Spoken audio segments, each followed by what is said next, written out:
CCTV ফুটেজের মাধ্যমে ওই Rudi যে দীপাকে গুলি করেছে সেটা জানতে পারলো সোনা ও রূপা। হ্যাঁ বন্ধুরা, আমরা এমনটি দেখতে পাবো অনুরাগের ছোঁয়া ধারাবাহিকের আগামী পর্বগুলোতে। অনেক কষ্ট করে দীপা উর্মিকে রুডি ও কুন্তলার হাত থেকে বাঁচিয়ে আনে। উর্মিকে যখন জীবিত অবস্থায় দেখতে পায় সকলেই খুব খুশি হয়ে যায়, সকলেই দীপাকে ধন্যবাদ জানায়। শুধুমাত্র আজকে দীপার কারণেই উর্মিকে বাঁচাতে পেরেছে। উর্মি যে ভুল করেছে তারপরও দীপা তাকে বাঁচিয়ে এনেছে, এতে করে সবাই খুব খুশি হয়ে যায়, সবাই দীপাকে ধন্যবাদ জানায়। ঠিক সেই মুহূর্তে দীপা তখন বলে যে একমাত্র ডাক্তারবাবু ছাড়া আমি একা একা কোনোভাবেই উর্মিকে বাঁচাতে পারতাম না। ডাক্তারবাবু ছিল বলেই আমি উর্মিকে এত সহজেই কুন্তলা রুডির হাত থেকে বাঁচাতে পেরেছি। তখন সবাই সূর্যকে খুঁজতে থাকে, কিন্তু হঠাৎ করে সূর্য সকলের সামনে এসে দাঁড়ায়, এতে করে সকলে খুশি হয়ে যায়। ঠিক সেই মুহূর্তে সূর্য দীপার দিকে বন্দুক তাক করে আর বলে যে আজকেই এখানেই তোমার খেলা শেষ। দীপা তখন বলে যে ডাক্তারবাবু আপনি ভুল করছেন, আমি আপনার দীপা, আপনি এই বন্দুকটা নিচে নামান। কিন্তু সূর্য কোনো কথাই শুনতে চায় না। সবাই মিলে যখন সূর্যকে গুলি করতে বারণ করে, সূর্য কোনো কথা কানে না নিয়েই দীপার উপর গুলি চালিয়ে দেয়। হঠাৎ করে সূর্য দীপা বলে ডেকে উঠল। রূপা তখন সূর্যর সামনে এসে দাঁড়ায় আর বলে যে তুমি মাকে মেরে ফেলেছো, তুমি এটা কেন করলে? সোনা তখন বলে তুমি এটা কেন করলে বাবা, তুমি কেন আমার মাকে মেরে ফেললে?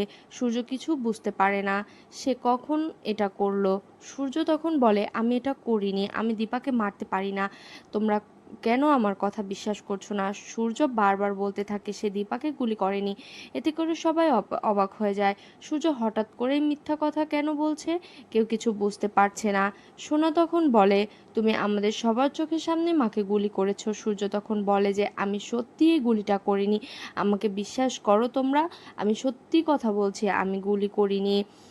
আমার দেওয়া গুলি করতে আমি দীপাকে কেন গুলি করতে যাব? রূপা তখন সোনাকে বলে আমার মনে হচ্ছে এখানে কোনো একটা গড়বড় আছে, তা না হলে হঠাৎ করেই বাবা এরকম কথা কেন বলবে? বাবা যদি গুলিটা করে না থাকে তাহলে মনে হয় অন্য কেউ করেছে, আমাদের চারপাশটা খুব ভালোভাবে দেখতে হবে। তখন রূপা অবিনাশকে বলে আমাদেরকে সাহায্য করুন। অবিনাশ তখন সোনা রূপার সাথে সব দিকটা ঘুরে ঘুরে দেখতে থাকে কোনো প্রমাণ আছে কিনা। হঠাৎ করেই সোনার রূপার চোখে পড়ে যে সেখানে একটি সিসি ক্যামেরা আছে। তখন অবিনাশের সাহায্যে সেই সিসি ক্যামেরা ফুটেজ চেক করতে যায় এবং সেখানে গিয়ে দেখতে পায় যে আড়াল থেকেই সূর্য গুলি করার আগেই দীপাকে গুলি করেছে ওই রুডি। রূপা তখন বলে আমি আগেই সন্দেহ করেছিলাম, বাবা যেহেতু বলছে বাবা গুলি করেনি তার মানে নিশ্চয়ই অন্য কেউ গুলি করেছে। আমি এখন বুঝতে পারছি ওই রুডি আড়াল থেকে মায়ের ওপর গুলি করেছে, যেভাবেই হোক মাকে বাঁচাতে হবে আর বাবাকে জেলে নেওয়ার হাত থেকেও আটকাতে হবে। তো বন্ধুরা, তোমরা এমনটাই চাও তো এভাবেই যেন টিভি ফুটেজের মাধ্যমে দীপাকে যে গুলি করেছে আসল সত্যটা সোনার উপর সবার সামনে নিয়ে আসুক, এটা কমেন্টে জানিও। আর নিয়মিত আপডেট পেতে আমাদের চ্যানেলটি এক্ষুনি সাবস্ক্রাইব করো। ধন্যবাদ।